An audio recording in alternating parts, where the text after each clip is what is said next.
Shalom, shalom, shalom, chers frères et sœurs en Jésus-Christ dans le Seigneur.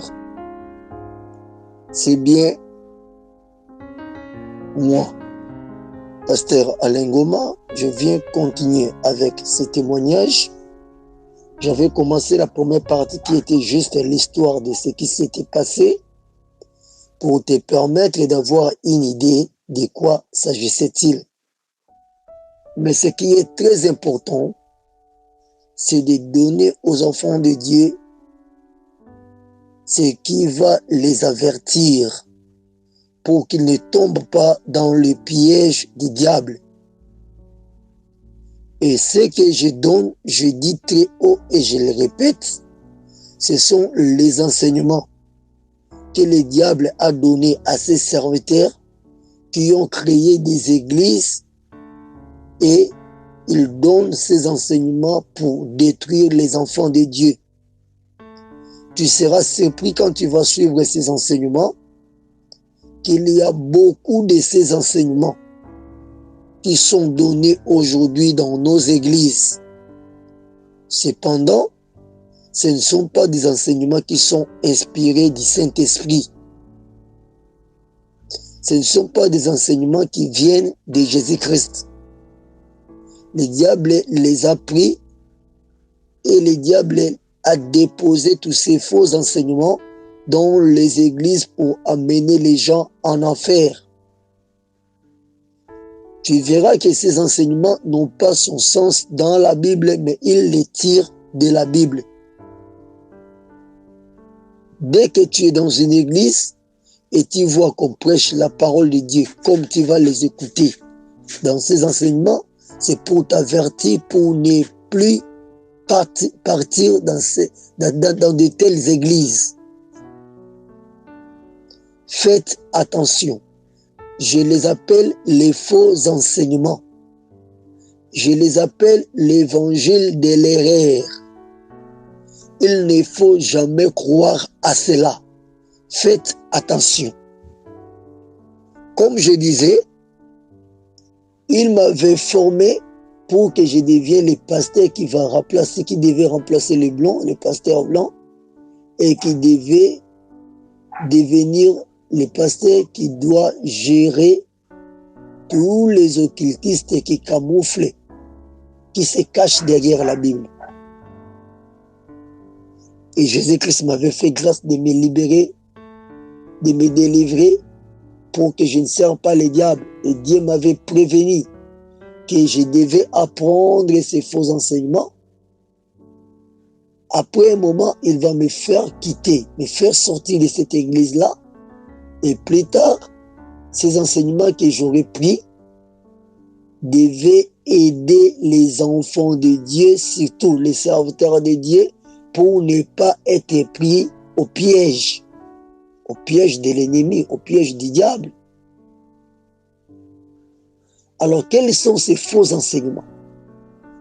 Écoutez-moi, je répète, ce sont les faux enseignements. Il faut faire attention. Ce sont des enseignements qui sont prêchés aujourd'hui dans des églises. Quand tu écoutes ça, comprends directement.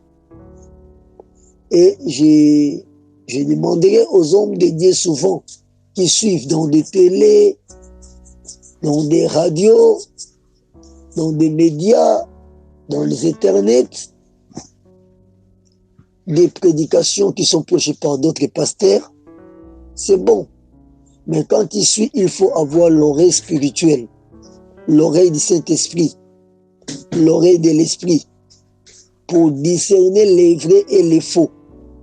Il ne faut pas avoir l'habitude de copier, tu copies un enseignement quelque part, tu viens le coller dans les âmes des enfants de Dieu, sans pour autant avoir écouté d'abord Dieu, si ces enseignements sont vraiment inspirés de Dieu, sont vraiment bibliques. Sinon, tu vas acclamer, c'est bien, c'est vrai, c'est la vérité. Et tu viendras prêcher. Quand tu vas prêcher, c'est alors que tu vas servir le diable sans le savoir.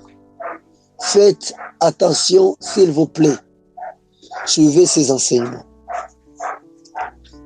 Je disais que on devait m'apprendre 33 chapitres et j'ai appris 31 chapitres sur les 33. Quels sont ces chapitres? Le premier chapitre, bien aimé, ça disait que le diable est un excellent serviteur de Dieu. Voilà. Le diable, notre ennemi, celui qui a fait que Jésus-Christ meure, celui qui nous tourmente, celui qui nous trouble, celui qui veut que nous retrouvons en enfer avec lui. Et ils ont dit que le diable est un excellent serviteur de Dieu. Il faut faire beaucoup d'attention. Alors, je vais commencer sur ça, le premier chapitre. Suivez ça. Je dis bien, c'était faux évangile, il faut faire beaucoup d'attention. Le diable est un excellent serviteur de Dieu. C'est ce qu'ils m'ont prêché comme premier chapitre et j'ai dit, il ne faut pas croire à cela.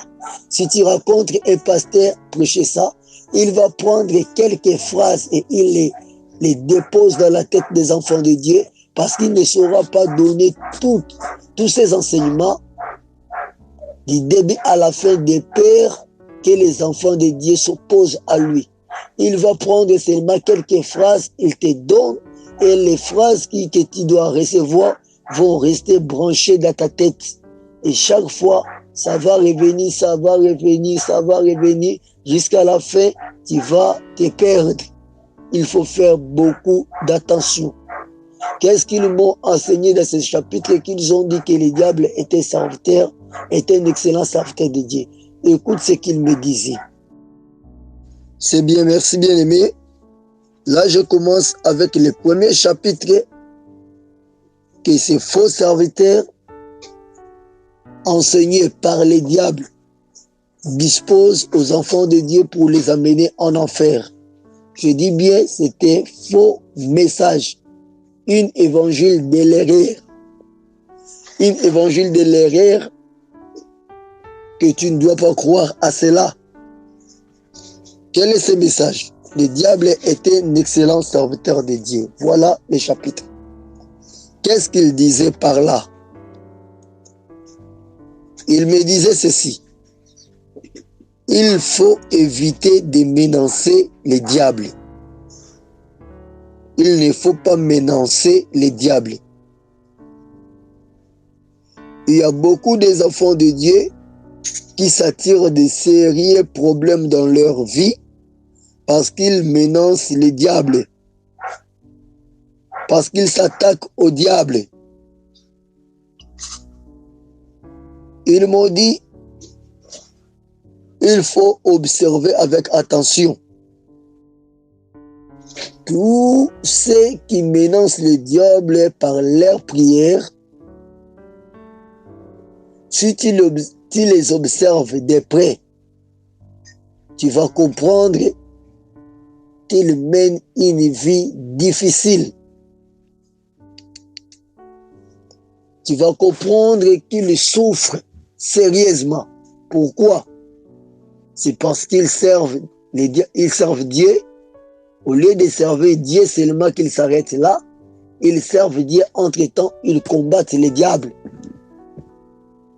Ils menacent les diables par leurs prières, aussi par leurs paroles. Comment par leurs paroles? Dans leur bouche, ils disent des choses qui sont seulement contre les diables. Ils disent des choses qui dérangent la personnalité et l'honneur du diable. Ils s'opposent au diable et demandent à tout le monde, aux gens, de ne pas croire au diable et de ne pas servir les diables. Et par leur prière, ils combattent les diables. Chaque fois, ils ont l'habitude de faire des prières d'autorité. Ça veut dire des prières qui s'opposent au diable. Quand tu verras un enfant de Dieu, il est là en train de faire des prières. Je te chasse, sors de ma maison, sors de mon cœur, sors de mes affaires. Au nom puissant de Jésus-Christ, lui, il est là, il s'oppose, il chasse toujours tout ce que le diable fait contre sa vie. Et à part ces prières d'autorité, Tu verras, les enfants de Dieu ont d'habitude de prier, d'invoquer le sang de Jésus-Christ. Or que la Bible déclare que le diable a été vaincu à cause du sang de Jésus-Christ. Alors quand toi tu pries et tu demandes que le sang de Jésus-Christ te purifie, te lave, te couvre. Tu fais ta prière en demandant que le sang de Jésus-Christ puisse couvrir ta vie pour que le diable ne te touche pas. Une telle prière, c'est s'opposer au diable aussi directement. Alors le diable est contre les gens qui invoquent le sang de Jésus-Christ. Parce que la Bible dit, ils l'ont vécu à cause du sang de l'agneau. Alors quand tu te retrouves, tu rencontres un homme de Dieu qui te dit ceci. Quand tu pries, il ne faut pas faire des prières d'autorité. Il ne faut pas chasser les diables. Toi, adore seulement l'Éternel. Fais seulement des prières d'adoration. Fais seulement soit des prières d'être rempli du Saint-Esprit, des prières d'onction. Et remercie Dieu, demande à Dieu ce dont tu as besoin, c'est tout. Ne fais pas de prières d'autorité, ne chasse pas les diables, ne t'oppose pas au diable, à tout ce qu'il fait dans le monde, dans la vie des autres enfants de Dieu. Bien-aimé, sache directement que ce serviteur est un faux serviteur de Dieu. Comme je dis, il ne va pas te donner ses enseignements en détail. Soit tu racontes un homme de Dieu qui te dit que l'usage du sang, c'est un usage qui a été utilisé dans l'ancienne alliance. Dans la nouvelle alliance, on n'a plus besoin du sang. On a seulement besoin de la parole de Dieu. Quand il dit ça dans sa pensée, il veut te dire seulement qu'il ne faut pas, quand tu pries, tu parles du sang de Jésus-Christ dans ta vie, dans tes prières. Parce qu'il sait, dès que tu vas prier et que tu parleras du sang de Jésus-Christ, tu vas invoquer que ce sang te purifie de toute iniquité, que ce sang te couvre, que ce sang de Jésus-Christ te donne la victoire que Jésus-Christ avait vaincu Satan à la croix de Golgotha, que toi tu deviens aussi plus que vainqueur à cause du sang de l'agneau. Ils t'interdisent de faire des prières pareilles parce qu'ils savent avec ces prières comment ça renverse le monde des ténèbres, comment ça renverse les diables. Ils t'empêchent de ne pas t'approcher plus de Dieu afin que les diables te récupèrent. Et ils vont te dire seulement que ces prières-là, c'est menacer les diables. Mais tu n'oublies pas que la Bible nous présente le diable comme l'ennemi de notre Seigneur Jésus-Christ. Il nous présente aussi les diables, la Bible nous présente aussi les diables comme notre ennemi. Donc combattre les diables, c'est normal, c'est biblique. S'opposer à notre ennemi qui est le diable, c'est biblique, c'est normal. Mais pourquoi on doit te dire de ne pas le faire? Mais on ne te dira pas ça directement comme ça. C'est par les enseignements qu'on va te dire ça. On te dira qu'il ne faut pas parler, s'opposer au diable. Il ne faut pas parler contre les diables. Il ne faut pas faire des prières d'autorité. On te dira il ne faut pas dans tes prières invoquer que le sang de Jésus-Christ te purifie et te couvre. Il faut faire beaucoup d'attention. Alors, qu'est-ce qu'ils m'ont dit, bien-aimé? Qu'est-ce qu'ils me disaient? Ils me disaient, malheur à tout enfant de Dieu qui menace les diables. Écoutez, ils m'ont donné le premier passage dans le livre de Job, chapitre 1, verset 6 jusqu'au verset 12. Nous allons lire ça. Job, chapitre 1, verset 6 jusqu'au verset 12. Job 1, 6 au 12e verset. Lisons la Bible. Or, les fils de Dieu vinrent un jour se présenter devant l'Éternel, et Satan vint aussi au milieu d'eux. L'Éternel dit à Satan, « D'où viens-tu » Et Satan répondit à l'Éternel, « De parcourir la terre et de m'y promener. » L'Éternel dit à Satan, « As-tu remarqué mon serviteur Job? Il n'y a personne comme lui sur la terre. C'est un homme intègre et droit, craignant Dieu et se détournant du mal. » Et Satan répondit à l'Éternel, « Est-ce d'une manière désintéressée que Job craint Dieu? Ne l'a-t-il pas protégé, lui, sa maison et tout ce qui est à lui? Tu as béni l'œuvre de ses mains, et ses troupeaux couvrent les pays. Mais étends ta main, touche à tout ce qui lui appartient, et je suis sûr qu'il te maudit en face. » L'Éternel dit à Satan, « Voici tout ce qui lui appartient. Je te le livre. Seulement, ne porte pas la main sur lui. » Et Satan se retira de devant la face de l'Éternel.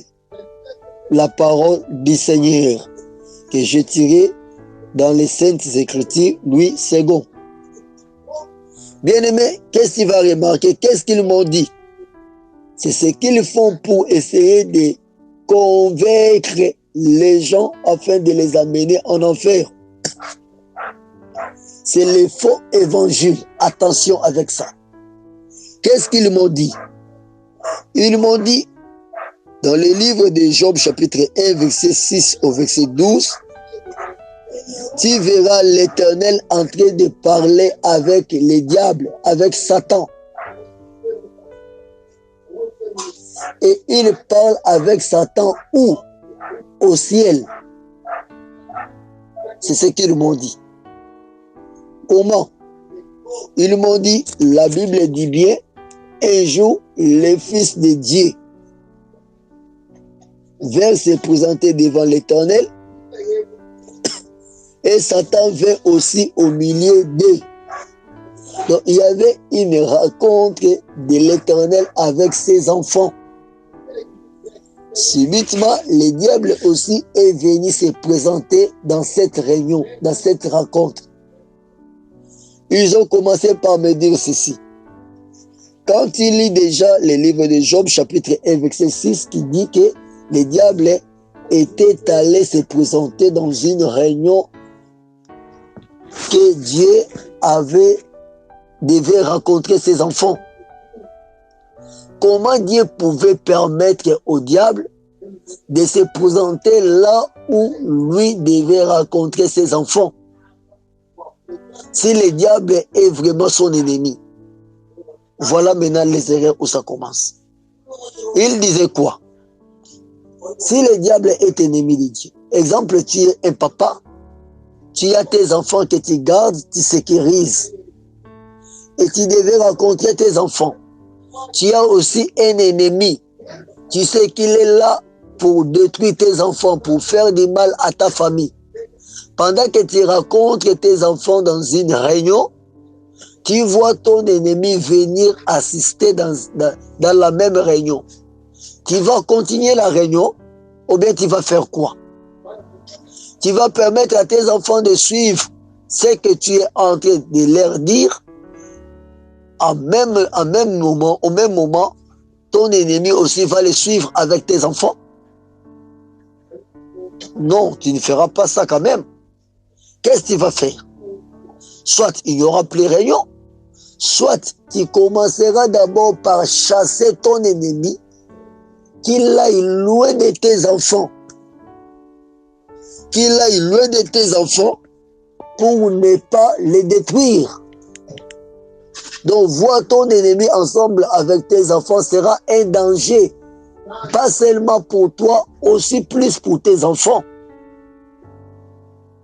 Alors, si c'est vrai que tu avais déjà instruit tes enfants que celui-là, cette personne-là, c'est mon ennemi, vous n'avez pas le droit de travailler avec eux, avec lui, vous n'avez pas droit d'être là où il est, vous n'avez pas droit de marcher avec lui, vous n'avez pas droit de l'écouter. Si tu avais déjà averti tes enfants, donc soit tes enfants devaient déjà chasser cet ennemi, et toi, quand tu seras là, tu verras cet ennemi, tu vas les pourchasser, tu ne lui donneras même pas un moment d'être là avec tes enfants.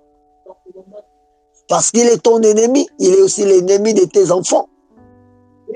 Alors comment Dieu pouvait permettre au diable, qui était son ennemi, de venir assister à une réunion que lui doit faire avec ses fils?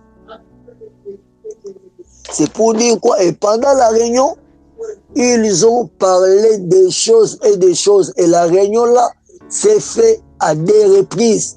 Tu les verras dans les livres de Job chapitre 1, verset 6 au verset 12. Tu verras la deuxième réunion dans le livre de Job chapitre 2, verset 6 au verset 12. Donc je dis ceci. La première réunion, c'est dans le livre de Job chapitre 1, verset 6 au verset 12. La deuxième réunion, c'est dans le livre de Job chapitre 2, verset 1 jusqu'au verset 6. Tu vois? Donc à des reprises, l'Éternel va rencontrer les diables et ils vont parler, ils vont se concerter calmement, sans problème, sans chasser les diables. Mais nous, sur la terre, quand il y a un problème, tu vois quelque chose du diable, tu commences à les chasser au nom de Jésus. Sors, je ne veux pas te voir, je refuse les diables, je déracine. Tu vois des prières que nous faisons sur la terre pour nous opposer au diable. Mais l'Éternel, lui, avec les diables, il parlait calmement. Et il me disait, tu vois, les gens se battent sur la terre pour rien. Mais en réalité, les diables, avec l'Éternel, ils se connaissent mieux. Ils sont les plus proches, ils se connaissent mieux. Ce n'est pas utile, ce n'est pas important de combattre les diables parce qu'il y avait des réunions, il y avait des circonstances au ciel que Dieu raconte les diables. Et ils se parlent en paix. Toi, quand tu prends ton temps pour faire des prières, tu t'opposes au diable et tu perds ton temps. Tu sais, quand tu fais des prières comme ça, les diables te regardent, l'Éternel aussi te regarde, Jésus-Christ te regarde, il se moque de toi. Voilà, tu fais des choses que tu ne connais pas, il se moque de toi. Mais après qu'ils vont se moquer de toi, le diable va prendre acte que toi, tu es en train de les combattre. D'où le diable aussi va s'engager pour combattre ta vie. Ça, c'est pour te dire de ne plus faire des prières d'autorité, des prières de sang de Jésus-Christ. Et ce que j'ai dit, c'est un faux évangile sur quoi tu ne dois pas croire. C'est un évangile de l'erreur pour permettre au diable de te détruire. Alors, quand ils disent ça, ils disent que les diables avec Jésus-Christ, avec l'Éternel, ils se connaissent. Nous nous battons pour rien. Tu verras un pasteur dans l'église dire seulement, ne vous en faites pas.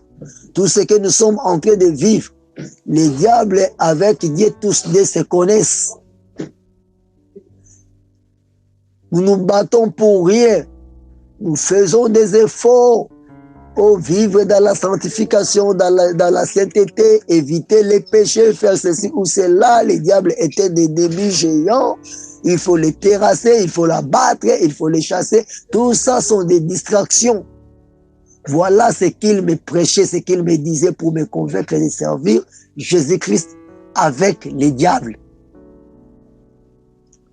Alors, qu'est-ce qu'il me disait? Il me disait, remarque bien ces choses, tu verras que c'est la vérité. Ça, c'est selon et ce qu'il me disait. Je répète, c'était faux évangile, attention. Il me disait que les diables, sur la terre, aucune personne a vécu à côté de Dieu beaucoup d'années, beaucoup de temps comme les diables. Et aucune personne ne connaît Dieu très bien comme les diables. C'est ce qu'il me disait. Aucune personne n'a vécu à côté de Dieu comme le diable sur la terre et aucune personne connaît bien l'éternel Dieu comme le diable. Parce qu'il était à son service, la Bible ne détermine pas combien d'années il était à côté de Dieu. Mais il était à côté de Dieu des années et des années avant de se rébeller. Et il me disait que, d'ailleurs, le diable est un esprit. Dieu aussi est un esprit. Les deux se connaissent mieux, se connaissent très bien. Quand ils se connaissent bien, les esprits avec les esprits se connaissent bien. Nous sommes la chair, nous sommes composés du corps, de l'esprit et de l'âme. Le corps, c'est la chair. Donc, on peut nous toucher, on peut faire des mouvements, mais les diables, nous sommes visibles. Le diable est invisible. Comme Dieu aussi est esprit, et Dieu reste invisible. Dans le domaine des esprits, dans le monde des esprits, les esprits entre eux se connaissent mieux. Alors, quand nous voulons connaître Dieu, nous voulons marcher, vivre avec Dieu, Dieu est esprit, nous sommes un corps physique. Nous avons un corps physique. Mais Dieu n'a pas un corps physique comme nous. Or que les diables, oui, il est vrai qu'il se déguise, il peut prendre la forme humaine, mais bien qu'il peut prendre la forme humaine, en fait, il est un esprit. Alors, quand tu veux t'opposer au diable, lui, le diable connaît bien la parole de Dieu, il connaît bien Dieu que toi. Est-ce qu'il me disait, n'as-tu pas remarqué, après le baptême de Jésus-Christ, il y avait une rencontre, parce que Jésus-Christ était venu dans le monde où le diable était roi. Et Jésus-Christ devait s'agenouiller devant le diable, parce qu'au ciel, c'est Jésus-Christ qui est roi. Et le diable au ciel s'agenouillait devant Jésus-Christ. Comme Jésus-Christ était venu sur la terre, il devait aussi s'agenouiller devant le diable, mais Jésus-Christ avait refusé de le faire. Et il disait, tu vois combien Jésus-Christ était orgueilleux. Parce que c'était facile. Quand tu viens dans la maison d'autrui, c'est toi qui dois te soumettre à cette personne-là parce que c'est sa maison. C'est lui qui va te dire ce que tu dois faire et ce que tu ne dois pas faire. Jésus-Christ est venu dans le monde. La Bible dit clairement que ce monde est dirigé par les diables. Mais Jésus-Christ étant venu dans la maison du diable, dans le monde du diable, il a refusé de s'agenouiller devant le diable, d'adorer le diable. Et le diable faisait un effort de convaincre Jésus-Christ qu'il devait s'agenouiller devant lui. Quand tu vas lire le livre de Matthieu chapitre 4, la tentation de Jésus-Christ, Jésus-Christ avait refusé. Ça veut dire quoi? Il était orgueilleux. Il a oublié qu'autrefois le diable était avec lui là-bas au trône et le diable l'adorait. Mais lui, quand il est venu dans le camp des diables, il a prouvé qu'il était un têtu. C'est à cause de cela, jusqu'à la fin, il méritait la mort. Parce qu'il n'était pas courtois, il n'avait pas un bon cœur qui pouvait s'agenouiller devant les diables. C'était facile pour Jésus-Christ de s'agenouiller devant les diables.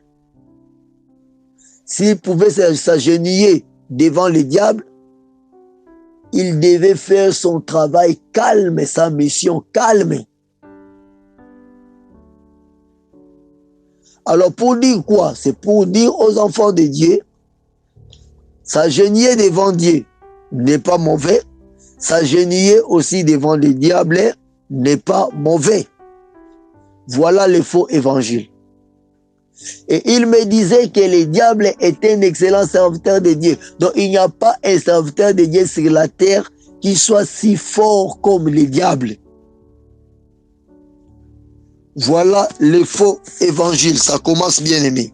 Tu dois faire beaucoup d'attention quand tu rencontres quelqu'un qui te dit de telles choses. Ils m'ont dit ceci. Comment tu peux comprendre le diable qui est ennemi de Dieu et Dieu reste avec le diable en train de faire une réunion. Et la réunion s'est faite contre quelqu'un qui craint Dieu parce qu'il est intègre. Comment s'appelle cette personne? C'est bien Job. Donc Dieu va comploter avec les diables pour détruire Job. Pourquoi?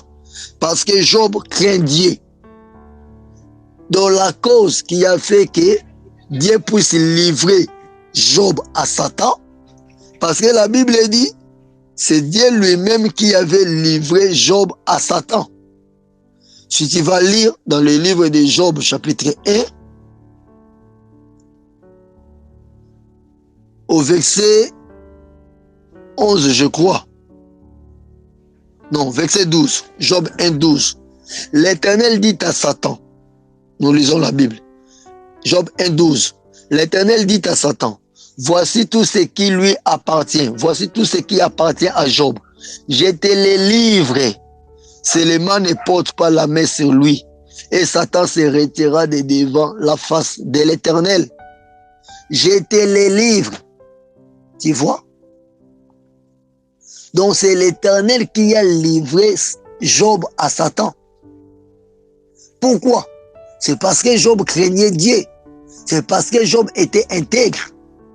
Alors il me disait, si tu veux être bien, il faut servir et Satan et Jésus-Christ. Si tu es trop intègre, si tu crains Dieu beaucoup dans ta vie, tu as beaucoup de craintes de Dieu dans ta vie, l'Éternel va te livrer au diable parce que tu crains Dieu. Et il me disait, il ne faut pas être trop spirituel. Il ne faut pas craindre Dieu en excès. Quand tu crains Dieu en excès, tu t'exposes que l'Éternel te livre au diable comme il l'a fait à Job. Parce qu'il va se frapper la poitrine pour parler de toi au diable. Et si le diable voudra chercher à connaître ce que tu es, ce que tu fais, pourquoi l'Éternel se frappe la poitrine en parlant de ton nom, l'Éternel va lui laisser venir t'attaquer. L'Éternel va te livrer. Alors, il ne faut pas être trop saint en excès. Trop de sainteté, trop de sanctification. Tu veux vivre sur la terre et tu veux te faire un saint sans péché. Tu auras des problèmes d'abord avec Dieu parce que Dieu va t'exposer. Et tu auras des problèmes avec les diables parce que les diables vont t'attaquer. Et c'est Dieu qui va te livrer. Voilà les faux évangiles. Je répète, les faux évangiles. Il ne faut pas croire à de telles choses. Donc le pasteur te dira seulement, ne t'en faites pas, Dieu avec les diables se connaissent. Quand il te dit ça, il te dit déjà tout.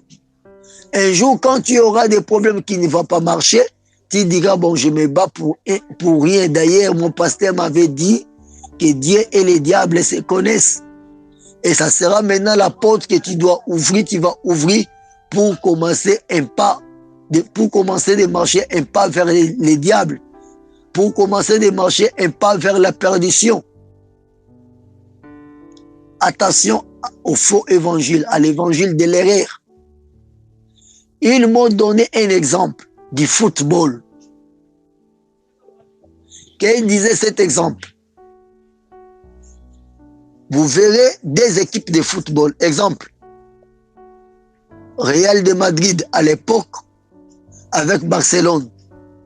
Dans l'équipe Real de Madrid, il y avait un certain Cristiano Ronaldo. Dans l'équipe Barcelone, il y avait un certain Lionel Messi. Pendant les matchs de football, les deux vont faire effort chacun que son équipe gagne les matchs. Ils peuvent se casser, ils peuvent faire tout dans le terrain de foot parce qu'ils cherchent les résultats, c'est lui qui va remporter la victoire. Mais en réalité, après les matchs, Cristiano Ronaldo et Lionel Messi se parlent, se communiquent, ne sont pas des ennemis. Mais ce n'est que pendant les matchs, chacun va défendre son équipe. Mais après les matchs, Ils ne sont pas ennemis. Ils sont des amis. Si vous patrouillez, vous verrez même des photos des Cristiano et des Messi ensemble. Ils ne sont pas des ennemis, ils sont des amis. Il me disait, c'est même, vous verrez les supporters. Les uns sont là pour défendre Messi, les autres pour défendre Cristiano. Ils se lancent des mauvaises paroles, ils se lancent des injures, ils se battent, ils se disent de n'importe quoi. Pendant que Cristiano et Messi, tous deux sont des amis plus proches. Pour me dire quoi?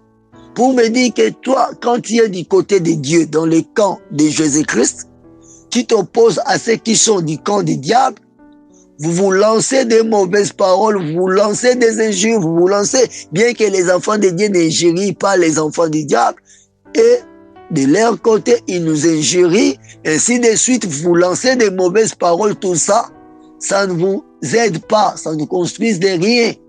Parce que quand vous faites ça, Dieu avec les diables, tous deux ensemble vous regardent. Et ils sont des amis, ils se connaissent. Ils sont des esprits. Pendant que vous faites comme ça, et vous regardent. Le diable est un excellent serviteur de Dieu. C'était faux évangile. Et ils m'ont dit, le diable est venu, Dieu a livré Job. C'est que Dieu a livré Job à Satan. C'est que Dieu a donné une mission au diable. Il lui a donné une mission. Le diable est parti faire la mission de Dieu, celui de renverser la vie de Job. C'était une mission que le diable avait reçue de la part de l'Éternel. Quelle a été cette mission? C'est d'aller détruire la vie de Job. C'est que tu comprends que le diable, tout ce qu'il faisait dans la vie de Job, était un ordre que Dieu avait livré. Job entre les mains du diable. Donc lui était un missionnaire de Dieu, un missionnaire de l'Éternel dans la vie de Job, avec l'objectif de détruire Job. Donc, ils m'ont dit ceci, quand Jésus-Christ était venu, il est venu avec une mission de la part de l'Éternel. Quand le diable aussi était venu, il est venu sur la terre aussi avec une mission de la part de l'Éternel.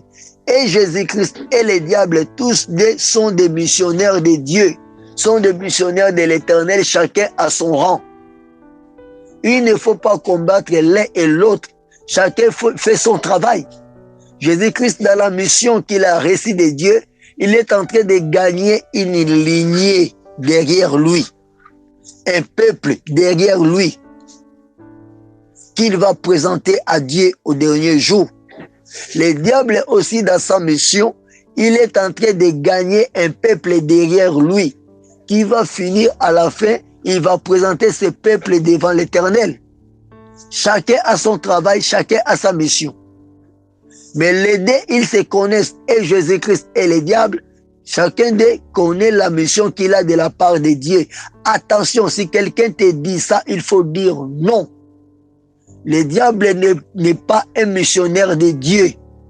Jésus-Christ, il n'est pas seulement, il ne faut pas dire qu'il est missionnaire de Dieu, mais Jésus-Christ, il est Dieu en personne, Dieu fait chair. Il ne faut pas croire à de tels évangiles. Il va te dire que le diable est un missionnaire de Dieu. Il a réussi à mettre reprise la mission de servir Dieu sur la terre, comme ce fut le cas de Job. Quand le diable est venu pour détruire Job, c'est Dieu qui lui avait envoyé. Alors, par rapport à la mission, qu'est-ce qu'ils vont me dire encore? Bien aimé, écoutez-moi. Chose bizarre. Il ne faut pas croire à ça, c'est un faux évangile. Ils m'ont dit, Dieu avait dit ceci dans la Bible. Créons l'homme à notre image. Dieu n'a pas dit, créons l'homme à mon image. Non. Il n'a pas dit créons l'homme à mon image. Il a dit créons l'homme à notre image. Quand Dieu disait créons l'homme à notre image, il disait cela à qui? Parce qu'il y a un seul Dieu. La réponse, Ils m'ont dit, il disait cela à toutes les personnes avec qui ils ont créé le monde. Quelles sont ces personnes? C'est son esprit qui mouvait au-dessus des eaux après la création, que nous appelons l'esprit de Dieu, soit le Saint-Esprit. Et il disait ça aussi à Jésus-Christ qui était son fils, sa parole, qui était Jésus-Christ. Alors, bien aimé, c'est un peu ça. Quand Jésus-Christ, quand Dieu disait, il parlait de cela, il disait à Jésus-Christ que créons l'homme à notre image.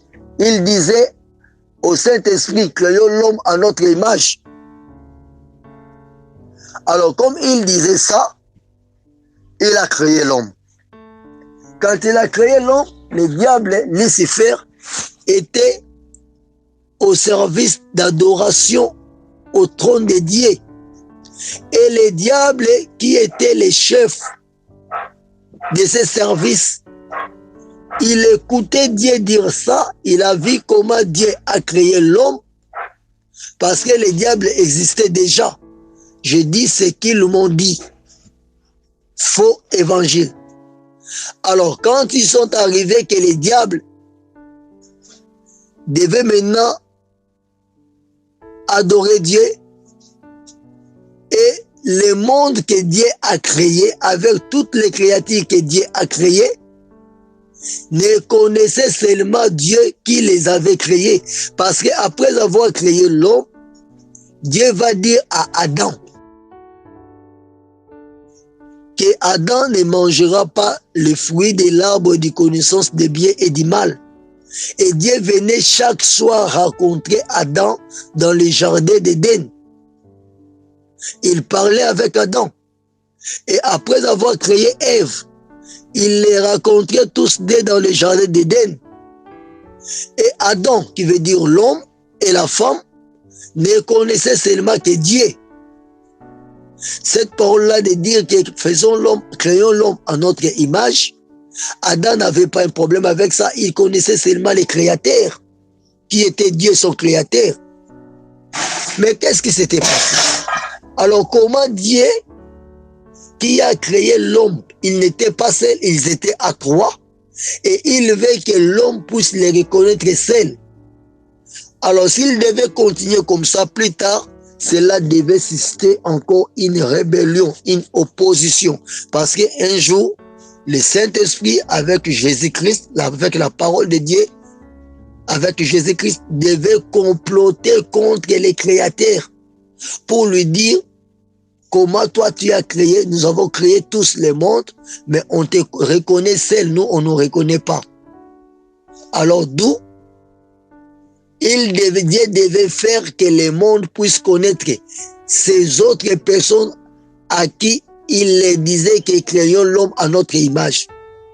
Comment Dieu devait faire pour que le monde puisse connaître les trois autres personnes, les deux autres à qui il s'adressait qu'il devait créer l'homme à leur image. D'où cela a poussé Dieu de faire un plan. Il a établi un plan. Dans ce plan, qu'est-ce que Dieu avait fait? Bien-aimé, écoute, c'était faux évangile. Attention. C'était faux évangile. Attention. Quand tu écoutes un pasteur parler des choses pareilles, soit il a fait le copier-coller des occultistes qui détruisent les enfants de Dieu. Attention, ne croyez pas à ça. Ne donne pas ta foi à de telles prédications. Qu'est-ce qu'il disait? Il disait, Dieu a fait un plan. Dans son plan, il s'est posé la question. Alors, le monde maintenant que j'ai créé, Adam et Ève, l'homme et la femme, ne connaissent seulement que moi. Ils ne connaissent pas le Saint-Esprit. Ils ne connaissent pas Jésus-Christ qui est mon fils. Comment je vais faire? Je dois faire que le monde puisse connaître le Saint-Esprit, puisse aussi connaître mon fils. Alors d'où le plan qui a été arrêté, Dieu va inviter Lucifer. Il va l'appeler et il va donner une mission à Lucifer. Il va dire la mission que je te donne est que le monde doit me connaître. Adam, Ève et sa descendance doit me connaître. Comment il doit me connaître? Toi, tu dois faire quelque chose que moi, j'aime pas. Et la chose que tu dois faire, c'est la chose que je les ai interdits pour qu'ils tombent dans une infraction. Tu vas descendre sur la terre. Quand tu descends sur la terre, moi je ferai que ça puisse avoir une image de la guerre entre toi et Jésus-Christ. Et cette guerre, en réalité, c'est un complot que nous allons monter pour avoir une raison sur la terre de dire aux humains, voilà, il y avait guerre au ciel, Satan avait combattu Jésus-Christ et Satan a été chassé du ciel, sa place ne fut plus trouvée dans le ciel. Ça sera juste un complot que nous sommes en train de faire pour tromper les hommes. Alors, après cette bataille, toi, tu vas descendre. Les hommes sauront que toi, tu nous avais combattu au ciel et tu as été chassé. Et quand tu vas descendre, ton objectif est de conduire l'homme dans la voie que je lui ai dit de ne pas marcher. Donc, ta mission est de faire que l'homme se détourne de mes voies, de mes commandements, de mes prescriptions. Ça sera ça ta mission. Et à partir, quand tu vas réussir que l'homme va désobéir à mes ordres, moi je vais chasser l'homme. Moi l'Éternel, je vais chasser l'homme. Et quand l'Éternel va chasser l'homme à cause de la désobéissance, c'est ce que nous appelons les péchés. L'homme va pécher. Et je vais punir et l'homme et toi, Lucifer, que tu vas devenir le diable et la femme. Mais ne t'en faites pas, je vais te récupérer plus tard. C'est une mission que je t'ai confiée. Alors tu pars, tu vas combattre le monde, tu vas combattre les hommes, tu vas les amener toujours à vivre dans le péché. C'est ça la mission du diable. Alors du fait qu'il y aura le péché, moi l'Éternel va chasser l'homme. Et quand l'Éternel va chasser l'homme, l'homme va se retrouver sous l'emprise du malin, sous la prison du malin, sous la prison du diable. Et qu'est-ce qui viendra après? L'homme aura besoin du salut. Et pour qu'il soit sauvé, il faut qu'il renonce à son péché, au péché que le diable lui avait trompé. Alors, qui est celui qui va sauver maintenant l'homme? Il y aura quelqu'un qui viendra montrer son amour envers l'homme. Et cette personne-là, c'est bien Jésus-Christ. Donc c'est alors Dieu enverra Jésus-Christ sur la terre pour montrer à l'homme la voie du salut, pour sauver l'homme. Alors quand Jésus-Christ viendra pour sauver l'homme, l'homme va comprendre que non, l'homme qui lui amène le salut, c'est bien Jésus-Christ. Et l'homme va aimer Jésus-Christ, va accepter Jésus-Christ. L'homme va savoir que non, c'est Jésus-Christ n'est pas seulement le Fils de Dieu qui est venu sur la terre, il est en fait la parole de Dieu. C'est par lui que moi l'homme, j'ai été créé et il est Dieu. Voilà. C'est alors que le monde va comprendre que quand Dieu avait dit créons l'homme à notre image, il était aussi avec Jésus-Christ. Donc le monde va adorer Jésus-Christ comme Dieu, de même aussi que Adam dans les jardins d'Éden, dans les jardins d'Éden, connaissait Dieu comme créateur, l'Éternel comme Dieu créateur. Il va comprendre qu'il y a encore un autre Dieu qui est Jésus-Christ. Et Jésus-Christ à son tour, quand il va monter au ciel, il va apprendre aux gens qu'il y a un autre Dieu qui s'appelle le Saint-Esprit. C'est ça la notion de la Trinité, trois personnes qui sont des dieux, qui sont un. Dieu le Père, Dieu le Fils, Dieu le Saint-Esprit, que le monde finira par comprendre qu'il y a 3 personnes en un seul Dieu. Mais Adam, si le diable n'avait pas fait cette mission, Adam ne pouvait pas comprendre qu'il y a 3 personnes en un seul Dieu. Donc il y a Dieu le Père, Dieu le Fils et Dieu le Saint-Esprit. C'est la notion de la Trinité. Je viendrai et je parlerai encore de la Trinité plus tard. Ça sont des enseignements qui sont des doctrines des diables. Il faut faire attention. Tu verras seulement d'autres gens en train de prêcher, de parler des choses pareilles. Tu ne sais pas qu'est-ce qu'ils veulent dire. Il y a un seul Dieu. Il n'y a même pas 3 personnes en Dieu. Il y a un seul Dieu qui est créateur. Le monde a été créé par lui, c'est bien Jésus-Christ. Jésus-Christ qui est l'éternel, qui a existé depuis les temps anciens. Alors je continue, bien aimé. Alors le diable est venu avec cette mission-là pour que le monde puisse connaître Dieu. D'où il faut faire entrer la désobéissance et le péché dans le monde. Sans le péché, Jésus-Christ n'allait pas venir. Alors à cause du péché, quand l'homme a souffert sous la prison du diable, sous la prise du malin, l'homme avait besoin du salut, d'où l'homme doit chercher maintenant à vivre dans la sanctification, dans la sainteté, dans une vie sans péché pour vivre en communion avec Jésus-Christ, pour vivre en communion avec Dieu.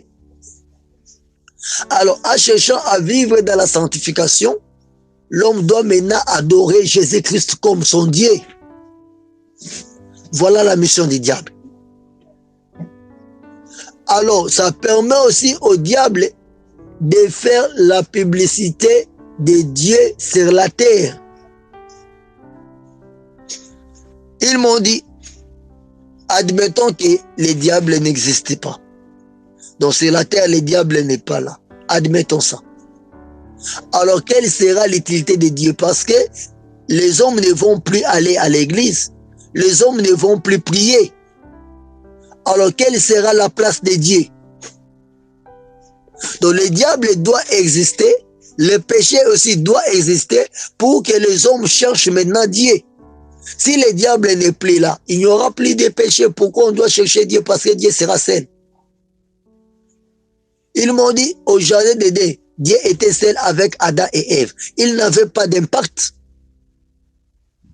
Il a maintenant l'impact aujourd'hui, le pouvoir et l'autorité, parce que le diable est là. C'est à cause du diable que les hommes cherchent Dieu. Le diable est venu, il a semé la douleur, la souffrance, la misère, les malheurs, les choses difficiles. Et comme l'homme n'est pas créé pour vivre ces choses difficiles, quand l'homme arrive à sa fin, c'est alors qu'il va chercher Dieu. Par là, ils ont donné la théorie pour me dire, souvent ceux qui prient, ce sont les pauvres, les hommes qui mènent une vie difficile, les hommes qui n'ont rien. Même s'il y a des riches qui prient, essaye de faire les calculs. Tu verras sur les 100% des riches qui existent dans le monde, il ne peut pas avoir plus de 3% qui prient Dieu. La majorité prie les diables, servent les diables, adorent les diables. Et c'est les diables qui donnent la richesse. Faux évangile. Attention. Donc ils me disent, quand tu sers, tu suis les diables, ils te donnent la richesse, ils te donnent le monde. Raison pour laquelle il avait même proposé à Jésus-Christ, si tu vas t'agenouiller au devant de moi, si tu vas t'agenouiller et m'adorer, je vais t'offrir le monde entier. Donc les diables donnent la richesse, donnent le monde à tout celui qui les cherche, parce que le monde lui appartient. Le monde est sous son pouvoir, est sous son emprise. Voilà. Le faux évangile. Alors quand le diable a récupéré le monde, si tu suis le diable, il va t'offrir le monde entier. Tu vas voyager n'importe comment, tu auras beaucoup de femmes, tu vas te servir de tout ce que tu veux, tu seras erré, tu seras joyeux, tu peux faire tout ce que tu veux, tu auras beaucoup d'argent. Avec ton argent, personne ne peut t'inquiéter. Voilà ce qu'il me disait. Alors, il me disait que dans la mission du diable, il va faire que les péchés puissent augmenter dans le monde. Plus que les péchés augmentent, plus que les gens adorent Dieu. Plus que les gens vont chercher à connaître Dieu. Et là, ils me disent les versets que la Bible dit dans le livre des Romains, là où les péchés abondent, la grâce surabonde. Ça veut dire quoi? Selon eux. Là où il y a beaucoup de péchés, les gens vont chercher plus à connaître Dieu parce qu'il y a beaucoup de péchés. Et quand ils vont connaître Dieu, ils vont connaître Dieu comme un Dieu de la miséricorde, qui va les pardonner leurs péchés pour les sauver. C'est ça la surabondance de la grâce. Voilà les faux évangiles. Il faut faire attention. Je sais, je vais revenir à la fin avec les vrais évangiles pour ne pas laisser les enfants de Dieu se perdre comme ça. Sinon, tu vas semer des erreurs dans ta tête. Sinon, tu dois bouger ta foi avec ces faux enseignements. Raison pour laquelle je les donne souvent aux hommes de Dieu. Ils sont matures, ils sauront faire la différence entre les vrais et les mauvais. Faites attention. Ils m'ont dit que le diable était missionnaire de Dieu à cause de ça. Et le diable est venu, il a bien fait sa mission. Et il mérite d'être payé, d'être félicité par Dieu. Parce que Dieu, il va remplir la mission qui lui a demandé que le monde devait connaître les trois personnes qui existent en un seul Dieu. Donc le monde doit connaître Dieu créateur qui est l'Éternel. Le monde doit connaître Jésus-Christ qui est son fils, qui est aussi créateur, qui était au début, au départ, qui a créé avec Dieu le monde. Le monde va aussi connaître le Saint-Esprit qui était là avec sa puissance, toutes choses s'accomplissaient. C'est pour cela que Dieu avait comploté avec les diables au ciel pour que les diables descendent afin que l'homme puisse connaître tous les trois dieux sur la terre. Dieu le Père, Dieu le Fils, Dieu le Saint-Esprit. Et qui travaillent en unité. C'est ça, trois personnes en un seul lieu. Voilà les faux évangiles.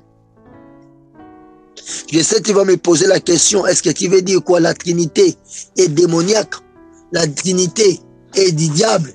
C'est que quand Jésus-Christ avait dit allez baptiser au nom du Père, du Fils et du Saint-Esprit, là, Jésus-Christ voulait dire quoi? Il n'était pas pour la Trinité. Bien-aimé, écoutez, c'était faux évangile. Il faut faire beaucoup d'attention. Il faut faire beaucoup d'attention, bien-aimé. Si je répète chaque fois que c'était faux évangile, pour que tu ne crois pas cela, je vais expliquer quand Jésus-Christ a dit d'aller baptiser au nom du Père, du Fils et du Saint-Esprit. Quand il donnait cet ordre à ses disciples, ce n'était pas dans l'esprit là que je suis en train de parler, que les occultistes étaient en train de m'apprendre. Là, ça n'a rien à voir. J'y arriverai plus tard. Bien aimé, écoutez, c'était faux évangile, que le diable était missionnaire de Dieu. Attention. Alors, comment il présente ça dans le monde? Comment il va prendre une phrase? Ils disent que Dieu est omniscient. Dieu est omnipotent. C'est comme cela, ils enseignent ça. Dieu est omniscient, il est omnipotent, il est omniprésent. Est-ce que tu crois que quand le diable était venu tromper Adam et Ève, est-ce que Dieu n'était pas là? Il était là. Pourquoi il a laissé que Adam soit trompé pourquoi il a laissé que Ève soit séduite par les serpents, par les diables? C'est que Dieu connaissait ce qui s'est passé. Et là, ils m'ont parlé de la prédestination et de l'élection qui est dans le livre de Romains chapitre 8. Ils m'ont dit d'ailleurs, ceux-là qui seront sauvés, qui iront au ciel, sont des gens qui sont prédestinés. Alors quand on parle de la prédestination, c'est quelque chose que Dieu avait déjà prévu bien avant. Quelque chose que Dieu avait déjà préparé bien avant. Les salis et les sujets de la prédestination. Parce que des enfants, à la création, après la création, quand Satan est descendu et il a séduit Ève, Dieu savait qu'il va tirer seulement un peuple. D'ailleurs, ceux-là qui seront sauvés, ils sont prédestinés, c'est un peuple bien, un nombre bien connu. Parce que Dieu a préparé un peuple qu'il va récupérer. Ce peuple-là que Dieu va récupérer, il va les apprendre qu'il existe le péché, comment fuir le péché. Voilà faux évangile. Alors là, ils entrent avec la prédestination pour dire que si tu es sauvé, c'est une prédestination, ce n'est pas par tes efforts. C'est une grâce que Dieu t'a fait. Avant le temps, Dieu t'avait choisi pour que tu sois sauvé. Donc pour dire que quelqu'un peut suivre Dieu, peut suivre la parole de Dieu, à la fin, il finira par se perdre s'il n'a pas été compté au rang de ceux qui sont prédestinés. Faux évangile. Je ne dis pas que la prédestination, c'était un faux évangile. Je parle que la façon qu'ils m'ont présenté ça, c'était un faux évangile. Comprenez-moi, s'il vous plaît. Donc, le diable se sert de la parole de Dieu pour amener des gens en enfer. Attention. Alors, quand tu vois un homme de Dieu, un serviteur de Dieu te dire, d'ailleurs, même au jardin d'Éden, du fait que Adam et Ève avaient désobéi à Dieu, Dieu connaissait cela. Parce qu'il est omniscient. Il connaissait que l'homme que j'ai créé, il finira par désobéir à ma parole, à ma volonté. Je vais les chasser. Les diables aussi va descendre avec eux. C'est le diable qui sera le missionnaire. Donc, le pasteur ne te dira pas que c'est le diable qui sera le missionnaire. Le pasteur te dira que Dieu connaissait que le diable aussi devait s'opposer à Dieu. Dieu connaissait que le diable sera jeté sur la terre. Dieu connaissait que le diable deviendra maître de la terre et l'homme va adorer le diable. Et Dieu connaissait qu'un jour Jésus-Christ va venir. Dieu connaissait. Il va te dire ça. Mais en réalité, est-ce que Dieu connaissait cela ou pas? Oui, il est vrai que Dieu est omniscient. Oui. Mais dans son omniscience, laisse-moi te dire, il ne permet pas la place au mal. Dans son omniscience, il ne laisse pas la place au péché. Il n'aime pas te voir vivre dans le péché, il veut ton salut. Il veut ton bien. Donc dire que Dieu connaît, aujourd'hui moi je suis pasteur, demain je vais me perdre, je vais suivre les diables, je deviendrai un occultiste. Dieu, cela n'est pas dans son programme. La Bible dit, il veut que tout le monde soit sauvé et parvienne à la connaissance de la vérité. Dieu ne veut pas que tu meurs dans le péché. Il ne veut pas que tu suives le diable. Comment il va préparer un plan de destruction, un plan pour que toi tu deviennes serviteur du diable? Ce n'est pas dans le plan de Dieu. Il ne faut pas dire ça. Alors du fait que nous connaissons Dieu est omniscient, nous accusons facilement Dieu par de tels messages que le pasteur, un homme de Dieu, quelqu'un te dira que non, qui croit que tout ce qui s'était fait dans le jardin d'Éden là-bas, Dieu n'était pas au courant de cela. D'ailleurs, quand le diable était venu pour séduire Ève, Dieu était où? Parce que Dieu est omniscient. Voilà ce qu'il me disait. Faux évangile. Attention. Dieu était où quand le diable était venu séduire Ève? Si tu vas lire ça dans la Bible, nous allons lire dans le livre de Genèse, chapitre 3. Genèse chapitre 3, verset 6. La Bible dit ceci. Genèse 3, verset 6. La femme vit que l'arbre était bon à manger et agréable à la vue, et qu'il était précieux pour ouvrir l'intelligence. Elle prit de son fruit et en mangea. Elle en donna aussi à son mari qui était auprès d'elle, et il en mangeant. Voilà.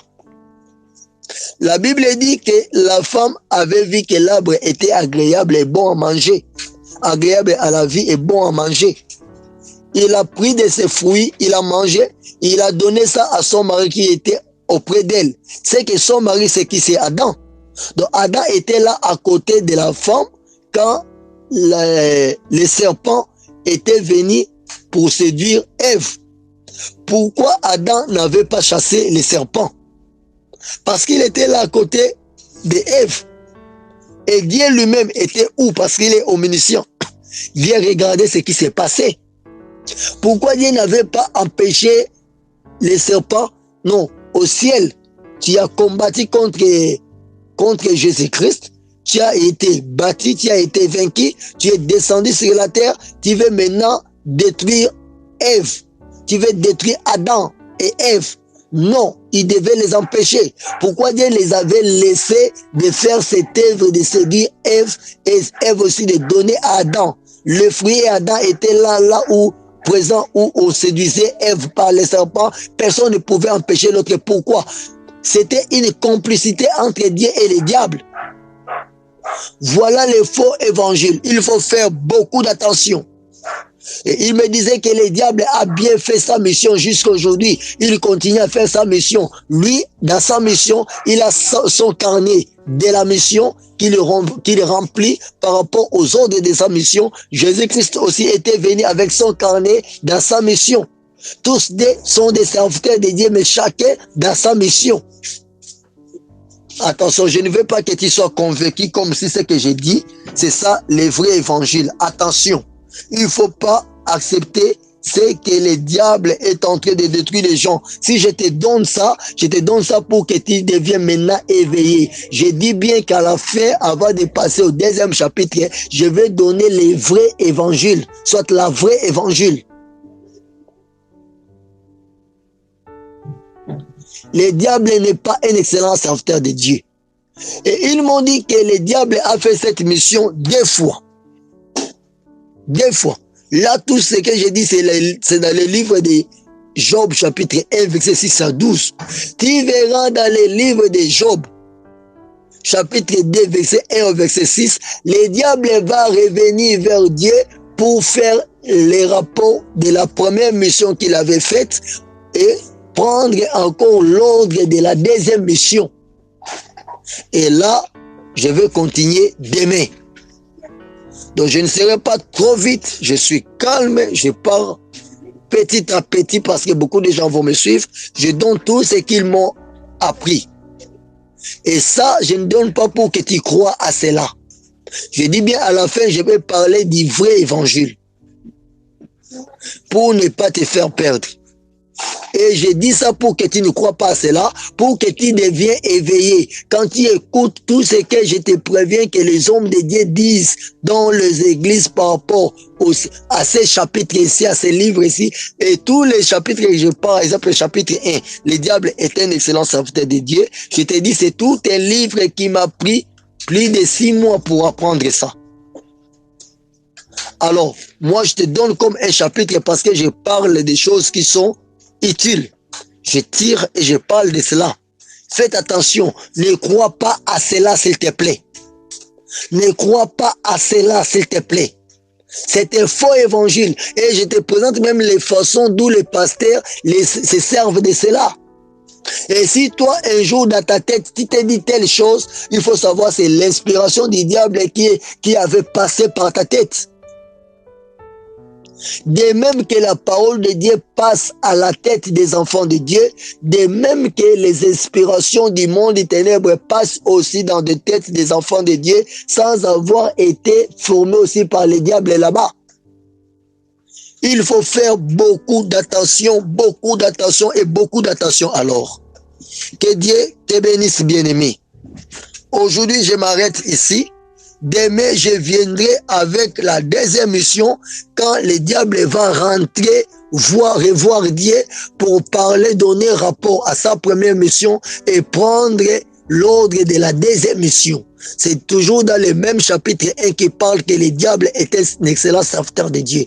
Et je te rappelle que c'est un faux évangile sur quoi tu ne dois jamais croire. Faites attention s'il te plaît. Et tout celui qui est pasteur, homme de Dieu, d'une manière ou d'une autre manière, qui a déjà parlé des choses que je parle, que les hommes de Dieu présentent aux enfants de Dieu de cette manière-là, c'est que tu avais déjà engagé, utilisé ce chapitre qui dit que le diable était un excellent serviteur de Dieu, mais quand tu avais utilisé ça, peut-être tu n'avais pas connu de quoi tu faisais, de quoi tu disais. Les occultistes, c'est comme ça qu'ils prêchent ça. C'est comme ça les diables trompent les pasteurs en les montrant la voie de servir les diables. Et faites attention, c'est un faux évangile. Bien-aimé, je suis votre frère, pasteur Alain Ngoma. Je te dis bien, j'avais rencontré des soi-disant occultistes qui ont créé l'église et qui détruisent les âmes pour les amener en enfer. Moi, je n'étais pas un occultiste. À la fin, je ne suis pas, donc je n'ai pas été un occultiste et je n'étais pas devenu un occultiste. À la fin, quand ils m'ont formé, ils m'ont parlé de toutes ces choses. Ils m'avaient demandé d'offrir ma femme et mes enfants. Quand j'avais refusé, c'est là où Jésus-Christ m'avait arraché. J'avais affronté les diables et Jésus-Christ m'avait délivré. Et c'est maintenant, Dieu m'avait dit que je reste là-bas, je vais apprendre des choses qui seront utiles pour aider les enfants de Dieu, pour ne pas se perdre, pour ne pas tomber sous le piège de ces faux enseignements. C'est comme ça que je suis en train de donner ces faux enseignements et je te demande de ne jamais croire à ces faux enseignements. Et à la fin, quand je vais finir le premier chapitre, je vais donner maintenant la vraie évangile que dit la Bible par rapport au diable. Est-ce qu'il est un serviteur de Dieu vrai ou faux? Est-ce qu'il est un excellent serviteur de Dieu vrai ou faux? Je vais te montrer qu'il n'est pas un serviteur de Dieu. Il est ennemi de Jésus-Christ. Il est aussi notre ennemi. Que Dieu te bénisse. Si tu as des questions, tu veux me faire des questions, nous avons notre groupe WhatsApp qui s'appelle Partage de la Bible. Fais tes questions au numéro 00243 90 27 26 26 4. 00243 90 27 26 26 4. Si tu veux aussi devenir membre de notre groupe WhatsApp Partage de la Bible, tu seras le bienvenu, tu vas bénéficier de beaucoup d'enseignements qui vont t'aider. Ces enseignements que tu vas profiter, ce ne sont pas ces enseignements ici que j'ai dit que le diable a voulu m'insérer, m'ajouter au rang de ses serviteurs. Non. Nous avons des enseignements de base qui vont t'aider de bien évoluer dans ta foi chrétienne. Et là, c'est mon numéro que je te donne. C'est aussi le numéro de mon groupe WhatsApp qui s'appelle Partage de la Bible, partage de la parole de Dieu. Que Dieu te bénisse. S'il y a des questions, posez tes questions dans les mêmes numéros.